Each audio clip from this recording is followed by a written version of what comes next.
Now And we're live. so we Now we're are live. live, and we made it without any issues this time, which is very, very exciting. Fingers crossed. So there's only you and me so far. Maybe we give a few seconds. Oh, Geek Crush. Yeah, here we go. Yeah, look, people are queuing up at the door. Look, Awesome. Italy Untold. What a cool name, I Susan. know. Hi. Hi, everyone. Thank you for being here today. Claire. Hello, Hi. Claire. I missed the first person, so sorry about that. Hi, Brandon. Hi, Lovely Brandon. Hi, Kalpana. Kalpana. Awesome. Yeah. There's 7 people already, so should we start? Shall we? Awesome. Hello, everyone. Welcome to my live with the wonderful Sue Reid. Let me just briefly introduce myself. My name is Ilham. I am the writer behind 1% Wiser, which is a publication that takes a very close interest in subjects such as emotional intelligence, emotional maturity, like emotional literacy in general, and how to find our way, back to calm as professionals, as sensitive people specifically, and as humans in general. And I am incredibly honored to be joined today by my friend Sue Reid, who is amongst other things, many other things, a confidence coach, and she's the writer behind Confidence Matters, which is a wonderful publication about the importance of confidence and the array of skills that surround it, and so many more fascinating things. Sue, I hope I did your publication justice, but do go ahead and compliment the introduction if you need to. No. You got it absolutely spot on. You've saved me introducing myself. Well, it's just one of my favorite publications. I read everything I can read religiously, and I always feel like I always say this, like every time I read your publication, I feel like I'm having a cup of coffee with you, curled up, in a nice coffee place, and we're just chatting, and I feel seen, and it's just so emotionally resonant, and you always end up. Thank you. That's exactly how I want it to come across, so thank you. Well, see, it worked. Great. Today, Sue and I are here to talk specifically about something that's very interesting to me. It's fascinating to me, and I don't know enough about it, which is why I was particularly excited for today's chat with Sue, because I'm going to bombard you with all kinds of questions. And it's on the subject of alignment.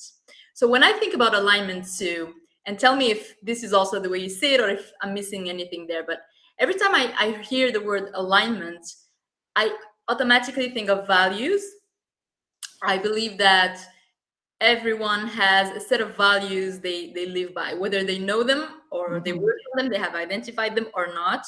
I know some of mine, for example, and I feel like alignment is always kind of points to the values, the matter of values. Do you live in alignment with your values? Does that show up in your life or not? And I feel like when we don't live in alignment with our core values, we become miserable, we become unhappy, and the opposite is true. But I wonder if that's a fair description of the concept of alignment, or if there's more to it. Tell us. There's always more to things, isn't there? Oh, hi, Crystal. There's always more to things. So yes, in a nutshell, that's it at its core, because values are so important, because like you say, we don't always know what our core values are.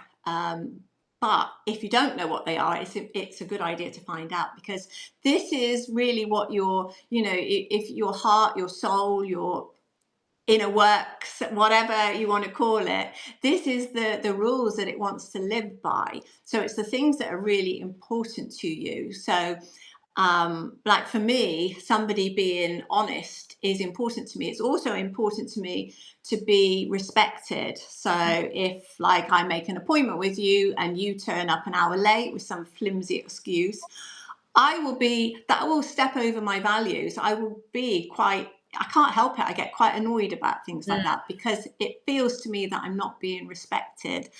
And I guess for somebody that, went through toxic relationships and abuse and, wasn't very happy in childhood, you can see why respect would be a value of mine, because I didn't feel respected. And now if I feel that I'm not respected, it's taken me back to that place again when I wasn't happy.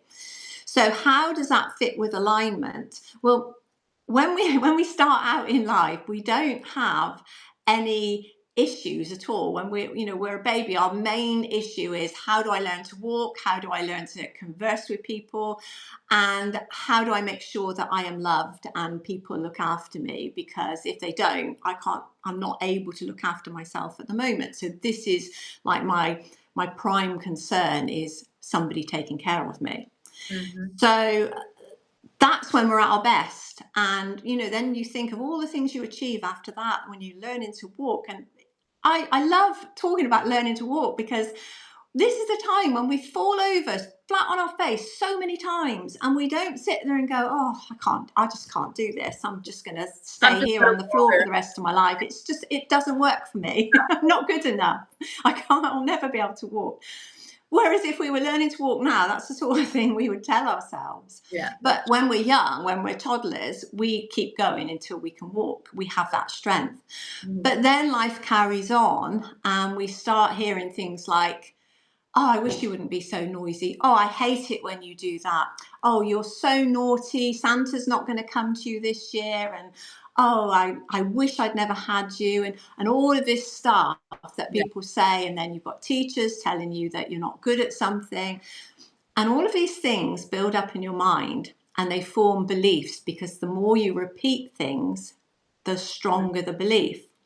So you're ending up with all of these beliefs, rejections, people that have hurt you, people that have judged you, people that have criticized you.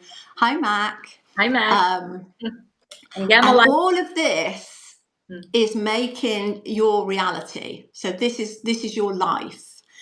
So alignment is moving out of that, all of that out the way, just moving it out the way and saying, right, I am going back to me, just me, without the conditions, without the criticisms, without worrying what people think of me, without worrying about where I'm going. I'm just going to sit down, I'm going to follow my path, I'm going to take it easy, and I'm going to do what matters to me. I'm going to own my voice. And that sounds really easy in theory, but we know it's not. It's a lot of hard work. But that's actually what alignment is. So basically, it's going back to, who is the real Ilham? Who is the real Sue Reid? Wow. Okay. There's so much to unpack there. I want to go back to the notion of values. So I've done some work on that. I don't know if it's final. I'm not sure, but I did come up with a few values. For me, just like you said, respect is a big one, especially consideration. And I don't know why. There's probably an explanation for this in my childhood, but I really, really hurt. It can really, trigger a significant reaction from me, whether it shows or not, whether it's internal, when I feel that I'm not being considered.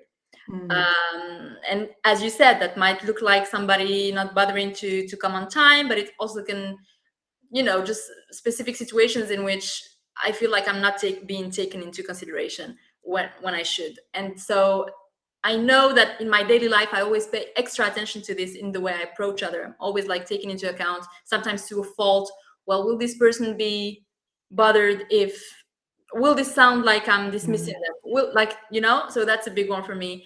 I think honesty is another one.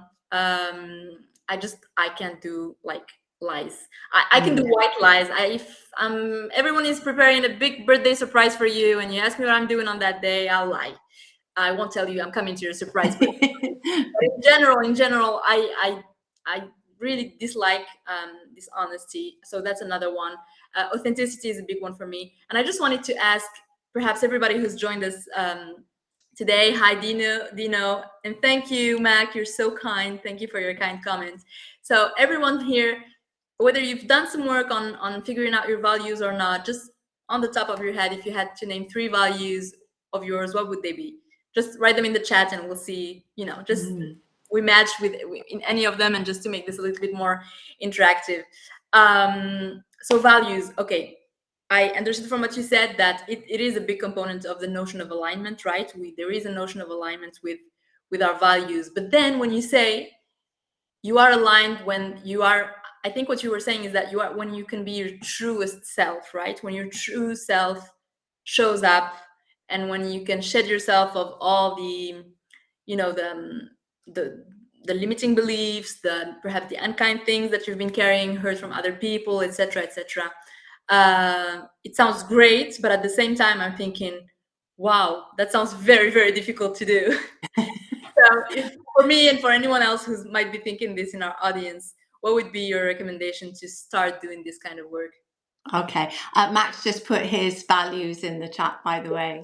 Sense of humor is a big one for me too. I think I it's one of my values. I have them written down. Open Mhm. mind, kindness. Yeah, yeah, kindness And is kindness, definitely, definitely. Kindness is one of my foundational values.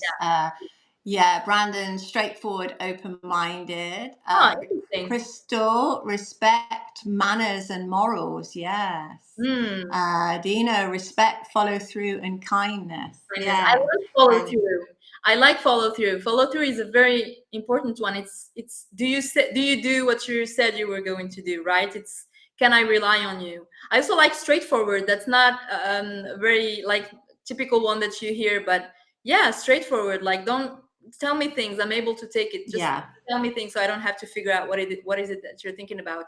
Manners yeah, is an important one. I think it also touches on like maybe adjacent to respect. When you have manners, it means you're taking others into consideration. Morals, I love these, really love these. Great.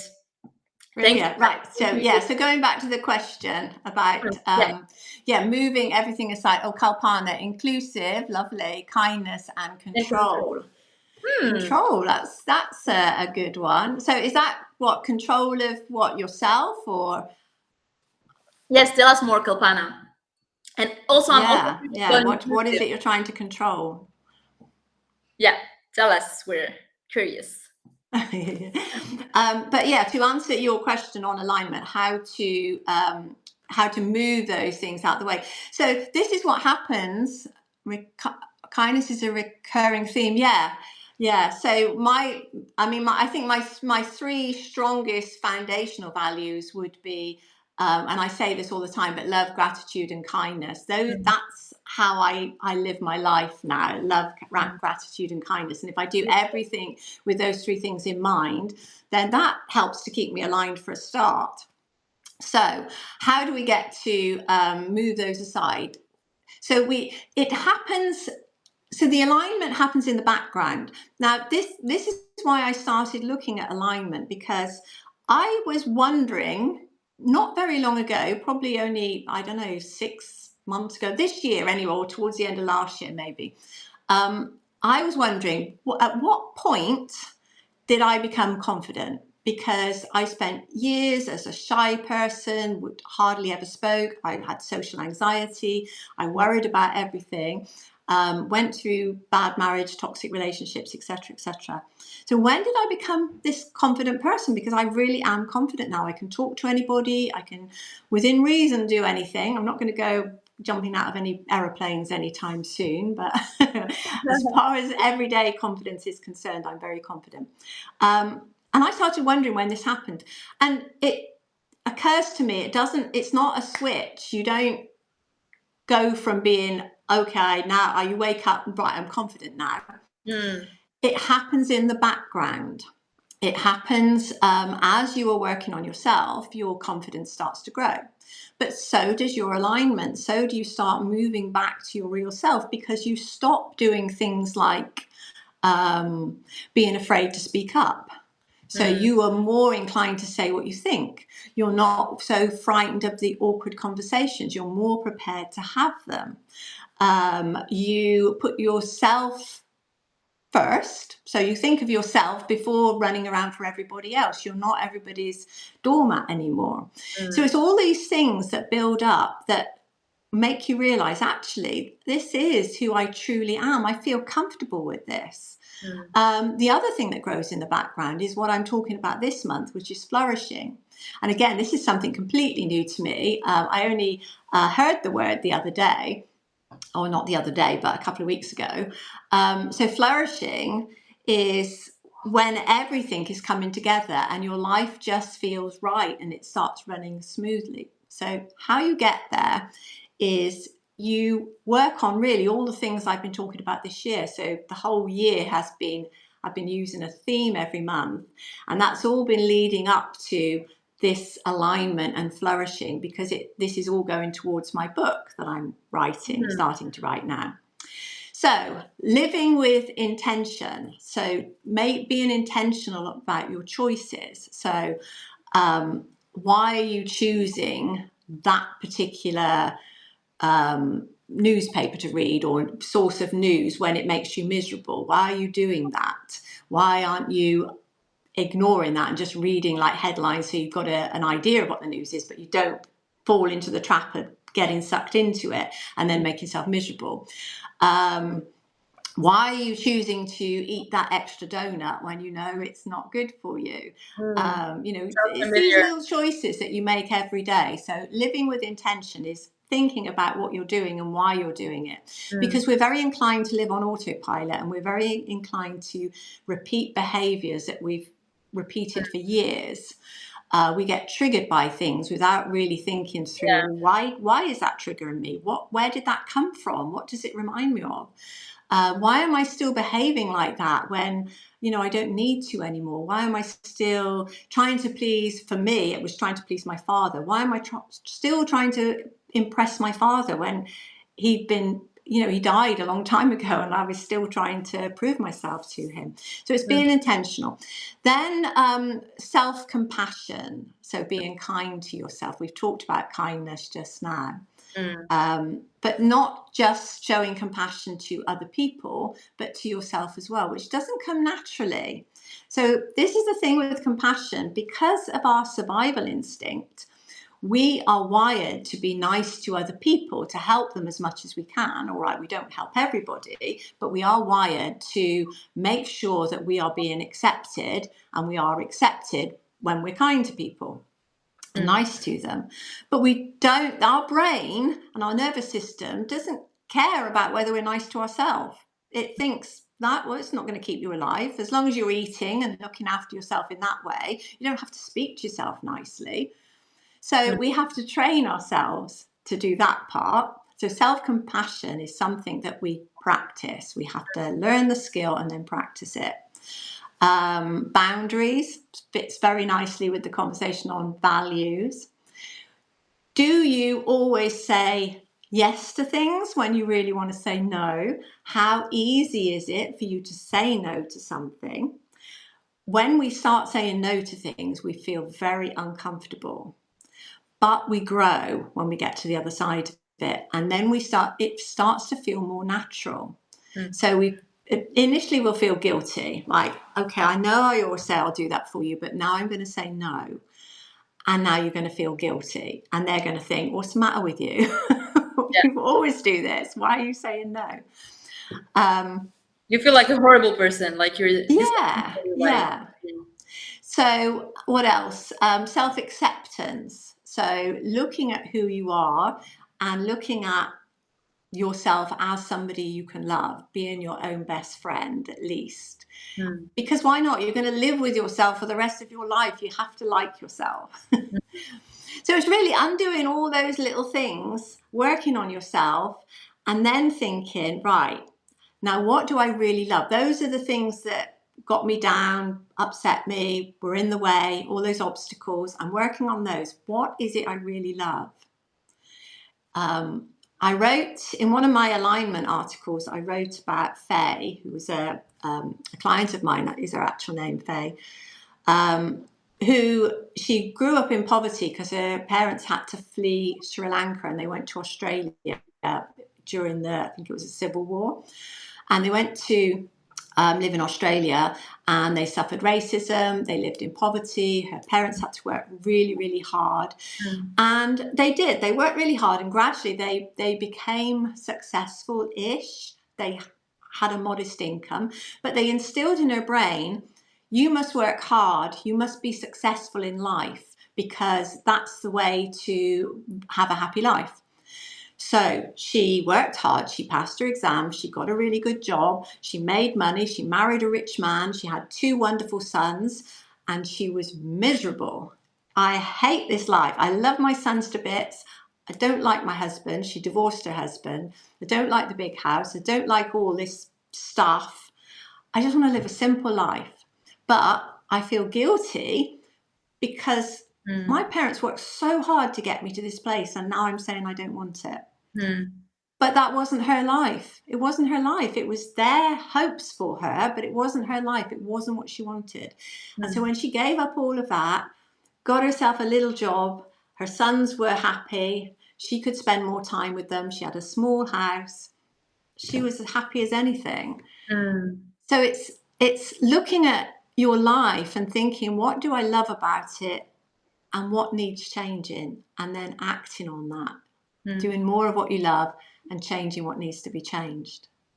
And what do I want, right? I mean, there's this question of what is it that I want out of life? What does a beautiful life look like to me? And I feel like not everybody asks themselves this question, because Hardly anybody, because we were not taught this kind of mindset from a young age. We're taught the default mode: study, get a job, get married, have children, and that's it. Like, keep your job and stay healthy, and that's it. But we hardly ever stop and like think and visualize and like dream, and what would perfect life look like to me right now. And I feel like a lot of what you said, there's a lot of this notion of paying attention. Like when you talk about being intentional, well, first of all, to be intentional, you need to pay attention. When you said the example of why am I still trying to please my father, so many people are not even aware they're doing that. Yeah, I wasn't until a coach pointed it out to me. Yeah.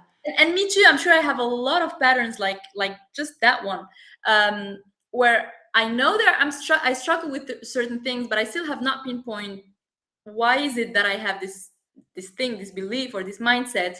But once you start paying attention and like digging deeper, perhaps if you can afford it, getting some help, a therapist or a coach, and then you can start building from there. But it's all a matter of being a little bit more self-aware, I think. Yes. Yeah, awareness is definitely the first. Just to go back to the comment section, Kalpana explained what she meant by control. Okay. I think she control rudeness, try to listen to whisper behind words. I think what she meant by right, yeah, got you. Thank you. More like control of the self, not being impulsive, and listening and paying attention. Thank you for clarifying, Kalpana. Yes, thank you. I thought that's probably what it was. I think we've missed a few, haven't we? Yeah, Max is cheering you on for writing a book, and me too, by the way. I already told Sue that I'm going to buy her book for sure as soon as it comes out. So yay, woohoo, Sue. And then Max is saying, like Peter Mukherjee. And Peter, I don't know if you're gonna hi Peter. He's not here, but we're saying hi in my recent podcast. Oh, so Peter has been on Mac's podcast. I will make sure to check. I see. Right. Okay. Open yourself up to experiences, try things, expand your horizons, especially if you are feeling stuck. I love this, Mac. I was just having a conversation yesterday with a girlfriend, and she was saying to me that she was okay. She liked her job. She's a school teacher. And I was just telling her that for me, she's made for that job. Like, she's super funny and sunny, and children just love her, and she loves them. And she was like, yeah, sometimes I do wonder if I shouldn't try something else out, but I have no idea what.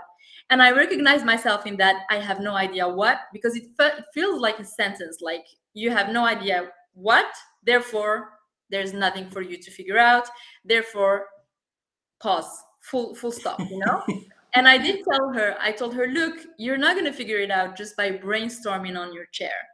You can try. I mean, brainstorming is a good way to, start. But then the main thing that works is to try things out and, trial and error. Throw spaghetti at the wall and see what sticks. But, I love this line from a poem from Rumi. I always talk about it, which is start walking and the way will appear. And this is one of my biggest, revelations of my adulthood, of my 30s. It's very, very true. So yes, Mac, and thank you for your comment. Just like Peter said, try things out. Yeah, definitely. And Peter is awesome. Yes, you're absolutely right. He's a lovely man, Peter Mukherjee. Yes. So what was I going to say? I've completely forgotten what I was going to say. What you were talking about, clarity in what you want out of life. Yeah, so this is, because my book is going to be in 4 parts, and the first part is awakening. So when you are not in alignment with your true self, you at first you may not notice it, but then there'll come a point where you start asking questions like that, like, what do I really want? Why do I keep doing this? Why doesn't my life feel right? I've done all this work for myself on myself, and I still keep getting triggered. Why is that? So you're starting to notice that something is missing, and you've got a need to find that out. So that's kind of where my book begins, and that's kind of the reader I'm aimed at, the person who can see there's something missing and wants to find out what it is. I think if you think back, I think the easiest place to start is to think about what you don't like in your life. So what am I doing that doesn't resonate with me? Do I love my job? Or is it just a means to an end? And if it's just a means to an end, it doesn't mean you've got to pack up and leave. It just means maybe there's something else that you can do, or maybe you can improve yourself in your job so that it's more exciting for you. Maybe you need to have a conversation with your line manager and say, actually, I'm really bored with the job I'm doing. Can I switch to something else? Or is there a project I could work on? Just have that brave conversation. So think about where you're not happy in your life. What isn't quite working for you? And sorry to interrupt. No, you go on. I feel like this question is really like the step before what you're describing. I was going to ask you, what are, in your opinion, the signs that can point someone and have them think that maybe I don't live in alignment? Like, what are the symptoms? And if you can give us specific examples, like real life examples, that can point you in the direction of that line of thinking of maybe there's some investigating I should do here. Yeah. So something doesn't feel right. So I was working, I've always been in banking, but I was working in one bank, and I didn't like the ethics of some of the people that were working with me. I didn't like some of the misogyny that was in the bank at the time. But I didn't have the courage to leave. So I knew there was something wrong, but I didn't have the courage to leave. When I left finally and moved to a different bank, then things started to slot into place. So one of the signals that you're misaligned is that things that don't feel right and things aren't quite going the way you want them to go. Another thing is like Faye's story, like you've got everything that you thought you wanted and you feel there's something missing. Something inside is like calling you, saying this isn't quite right. It's just a niggling feeling that there's something missing. I have another friend of mine who she teaches yoga now and does retreats and does meditation and breath work. So all of these lovely things. She used to work in a corporate office, and she loved her job. She got right to the top. She was really, really good at it. But something kept calling her that this isn't me. It doesn't feel right. And I don't know what it is. And she kept saying, I don't know what it is I want out of life. I really don't. I'm earning good money. I don't know why I'm not happy. I've got a lovely husband, which she did. And then somebody said, well, maybe you need to de-stress. So I'm going to go on this retreat. I think it was in the mountain. Is there mountains in Jamaica? I've got this. I think she said mountains of Jamaica. I might be completely wrong. Anyway, she was going somewhere. And that she went to this retreat. And when she was there, she thought, this is it. This is what I want to do for the rest of my life. Like an epiphany. Yeah. And she said, she said it was like, she said, I cry every time I tell somebody because it was an epiphany. It was like a door opened and my life was in front of me. And like you say about Rumi, the path will open. Her path opened in front of her. She knew exactly what she needed to do. And I think 10 years on, she's running this like really brilliant business. Amazing. It sounds like something out of a movie. Yeah. I love it. Yeah.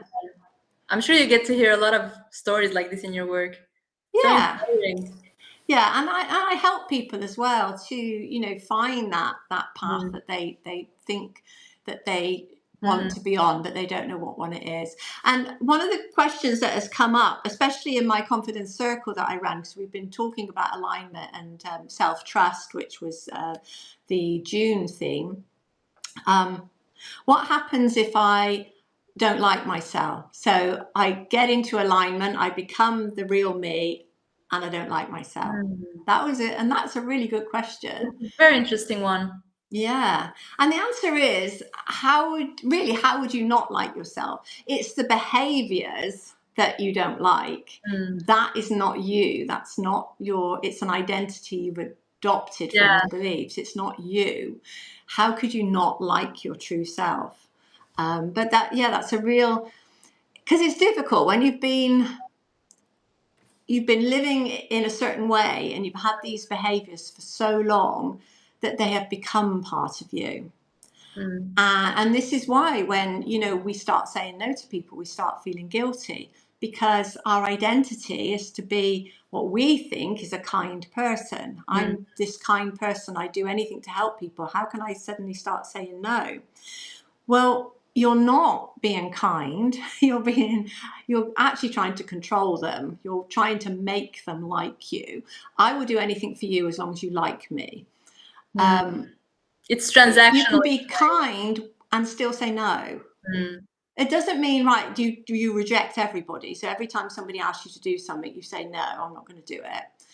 You just pick out the ones that you want to do and turn down the ones you don't want to do, and not have to explain yourself over and over again as to why you're saying no. Just, no, I do not want to do that, which again is another hard thing. So interesting.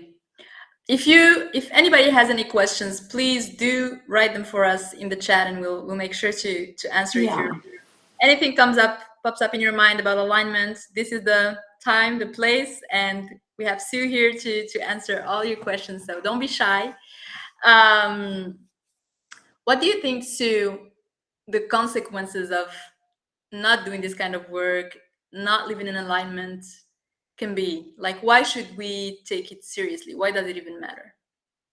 I mean, at the end of the day, it doesn't matter as such. If you want to live your life the way you're living it, then that is, again, this is part of being in alignment, isn't it? Because that's your life. If that's your choice to live like that, then as long as you are satisfied, I'm not going to say happy, because I can't imagine why somebody's happy if they're not living the life they want to.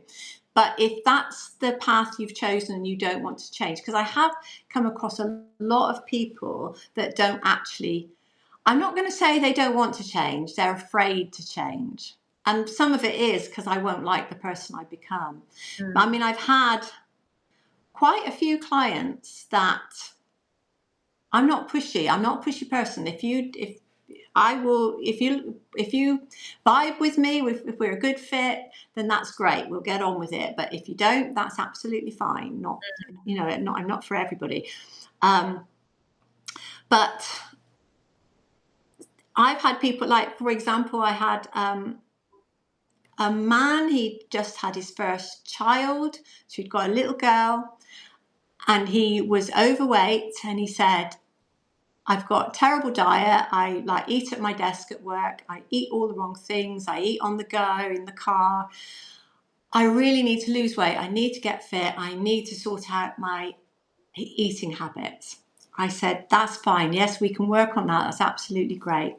I said, just tell me, what does a normal day like? What do you eat? And he's like, I don't want to tell you that. I said, well, okay. I said, but can you tell me why you don't want to tell me? And he went, because it's embarrassing. Yeah. And then he said, oh, do you know what? I don't want to do this. And that was it. He didn't want to do it. Yeah, and then I thought to myself, oh, I shouldn't have asked him that. And I thought, well, yes, I should have, because that told me straight away he's not ready. He's not ready. He wants to make the change. He's not ready to make the change. And I would have just been wasting my time, his time, and handing him his money back at the end of the day. So. I mean, I love what Brandon just said in the chat. He said some people seem to want to be miserable. Maybe they believe they deserve it. I do relate so much, because I do have some people in my life who kind of fit this description. And I have become, on many occasions, miserable trying to change them, trying to force happiness on them and improvement on them. And it's just, not only does it not work, but it drains you as the helper of out of all of your energy. It doesn't help them. It makes your relationship worse. It goes back to the drama triangle. You become, instead of rescuing them, you become their, how's the word in English again? But you're the persecutor. Persecutor, instead of the rescuer. Yeah. And it just doesn't work. And I think maybe that's one of the difficult things that coaches and maybe therapists grapple with, is that not everybody can be helped. No. Not because they lack the resources or because they lack the capacity. It's because they have not decided that they're... That's right. So it's not that they can't be helped, it's that they're not ready to be helped. They're not ready. I mean, the people that Brandon says maybe they believe they deserve it, a lot of people do. A lot of people, they may not realize that, but their subconscious is telling them that they are a bad person. They have, and which is shame. They are ashamed. They feel like a bad person.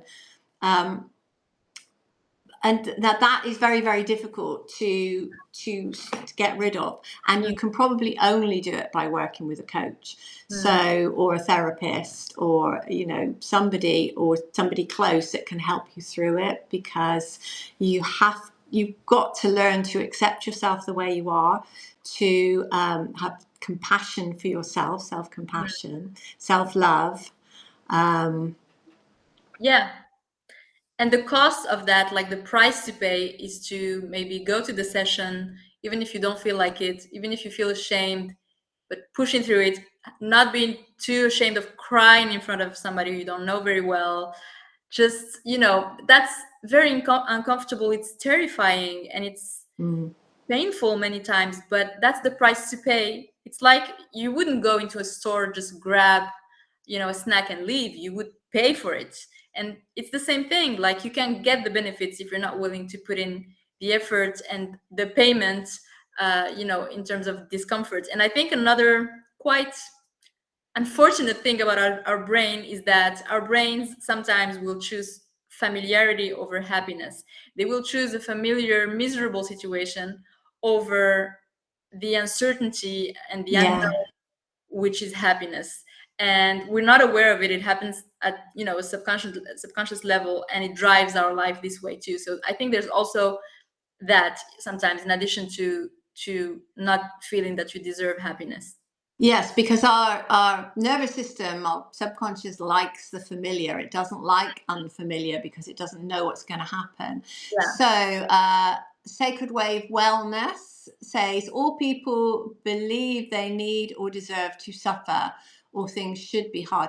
That's interesting you say that, because when I was going through a bad marriage, and I told my mum said, well, you've made your bed, now you have to lie on it. In other words, like, deal with it. Good girls don't get divorced. you made your bed, now you have to lie on it. So, like, you deserve to suffer because this is the choice you've made.